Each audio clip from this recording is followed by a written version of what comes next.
Assalomu alaykum qadrdonlar. 20-may sanasida mana eng yetak shopdonlarimizdan biri to'liq yetildi mana. To'liq degani haqiqiy mana pishib yetilyapti. Yetak shopdonlar ham ko'p navlar chiqqan. Patagonia, Zodak, Kakakabano o'shalar tavsiya qilaman ekishlaringni. Buni o'zimni qo'limga sinash uchun ekkandim 2-3 tup. Atak bu shopdonlar ham yaxshi, yetakki. Boshi 50 ming so'm sotildi. Mana video hosildorligi ham yaxshi. Mana bular ko'p turibsizlar. Qora qizil bo'lib yetildi.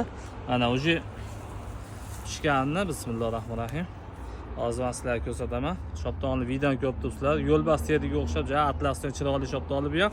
Lekin hozirgi paytda boqmoqchi bo'lganlar shopdoldan ertakini vaqtlayotgan bo'lsalar, Patagonia, Zodak o'shalarni tavsiya qilaman. Zodak ancha shopdonni eng erta pishadi, ichi oq navida. Patagonia ham eng yetak shopdonlardan biri. Hozir paytda chiqqan eng yirik shopdoni bu Patagonia hisoblanadi. Mana bu shopdoni ham kalibrlari yomon emas, yaxshi, video, qoraligi. O'zimiz ichki bozorda 40 ming so'm, 50 ming so'm olinyapti. Bismillahirrohmanirrohim.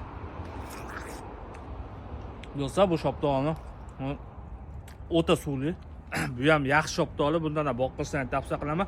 Bunga qaraganda Patagonia, Zodakdan bog'lar ko'paytirish kerak. Sababi yirik. Zodak o'zimiz Ufa, Samanta shopdonlarga o'xshab qora qizil bo'ladi. Lekin etak sortlari hech qaysini danagidan ajramaydi. Bu ham danagidan ajramaydi bu shopdonimiz ham. Do'stlar, lekin o'ta suvli shopdonlar.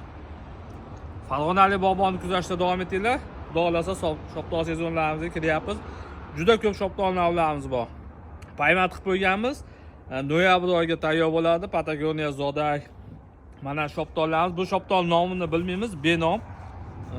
O'zimizning qishloqda Farg'ona viloyati Qo'rg'on tuman qishloqida ko'p tarqalgan.